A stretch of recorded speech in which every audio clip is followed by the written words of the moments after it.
पड़ेगा। जैसे घोड़े का नवजात शिशु एक क्षण के लिए भी स्थिर नहीं रहता, क्षण क्षण में इधर उधर फुदकता रहता, उसी प्रकार मन भी क्षण क्षण में इधर उधर फुदकता रहता है। एक चंचल घोड़े की तरह मन भी बड़ा चंचल होता है, और ऐसे चंचल मन को काबू करना उतना ही कठिन है जैसे किसी मुंहजोर घोड़े को काबू करना। ऐसे घोड़े को काबू करने के लिए सवार जितना जोर लगाता है, घोड़ा उतना ही विरोध करता है और बार बार सवार को ही गिरा देता है। परंतु यदि सवार दृढ़ संकल्प हो तो अंत में वो सरकश घोड़े पर सवार हो जाता है। बस फिर वही घोड़ा सवार के इशारे पर चलता है। उसी प्रकार मन को भी नियंत्रण की रस्सी में बांधकर बार बार अपने रास्ते पर लाया जाता है, तो अंत में वो अपने स्वामी का कहना मानना शुरू कर देता है। इसी को कहते हैं अभ्यास की तलवार चलाना।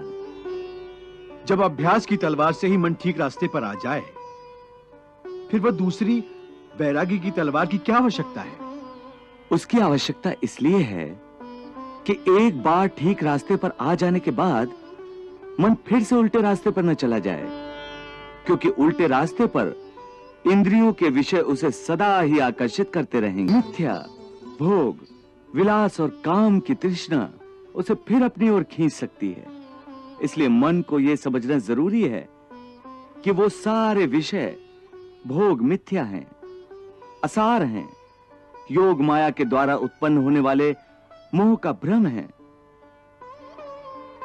मन जब इस सत्य को समझ लेगा तो उसे विषयों से मोह नहीं रहेगा, बल्कि उससे वैराग्य हो जाएगा।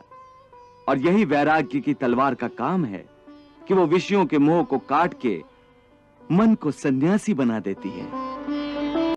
हे केशव, ये जो तुम वैराग्य की बात करते हो, ये तो तभी आ सकता है जब प्राणी को आपकी इस बात पर विश्वास हो जाए कि ये सारा जगत वास्तव में मिथ्या है, नश्वर है, परंतु आपकी माया के प्रभाव से वो सत्य जान पड़ता है। इस परम सत्य के ज्ञान पर विश्वास हो जाए तभी तो वैराग्य होगा। बिल्कुल, ज्ञान ही मनुष्य के हृदय में वैराग्य पैदा कर सकता है, और वही सच्चा ज्ञान मैं तुम्हें प्रदान कर रहा हूं।